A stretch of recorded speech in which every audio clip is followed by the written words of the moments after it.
Bonjour à toutes et à tous.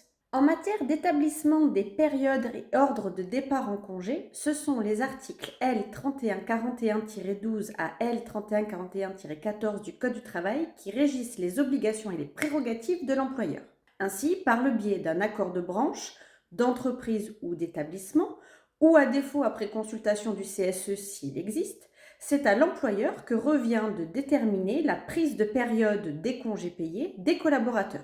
Si cette période doit obligatoirement comprendre la période légale de prise de congé allant du 1er mai au 31 octobre, l'employeur est libre de l'ouvrir et ou de la prolonger en dehors de cette date et d'y inclure notamment par exemple la période de Noël.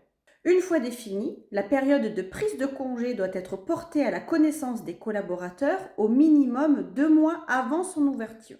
Ce n'est qu'une fois cette formalité accomplie que l'employeur pourra définir les critères déterminant l'ordre de départ en congé des collaborateurs. Le Code du travail précise que c'est l'employeur qui fixe l'ordre des départs en congé des salariés.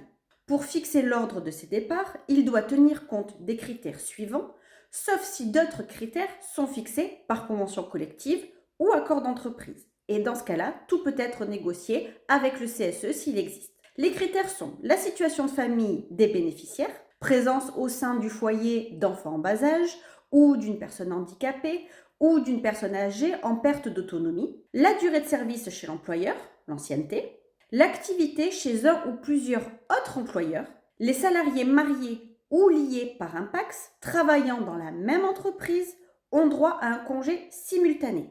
Comme je le disais tout à l'heure, d'autres critères peuvent être prévus soit par les conventions collectives ou alors en interne, tout comme le degré d'importance ou de priorité de chacun des critères. L'ordre des départs en congé est ensuite communiqué à chaque salarié par tout moyen au moins 1 mois à l'avance. Dans le cadre de ses obligations de santé, sécurité et conditions de travail, l'employeur doit s'assurer que les salariés puissent prendre leur congé payé. Ainsi, le défaut d'information des périodes et des critères de départ en congé est passible d'une amende de 1 500 € par salarié concerné. L'employeur peut également être condamné au versement de dommages et intérêts envers les salariés qui, par manque d'information, se sont retrouvés dans l'impossibilité de prendre leur congé payé. En cas de litige, ce sera à l'employeur d'apporter la preuve du respect de ses obligations d'information, aussi bien en ce qui concerne les dates de départ qu'en ce qui concerne la fixation des critères d'ordre de départ. Pour toute information complémentaire, n'hésitez pas à contacter nos équipes et nos experts.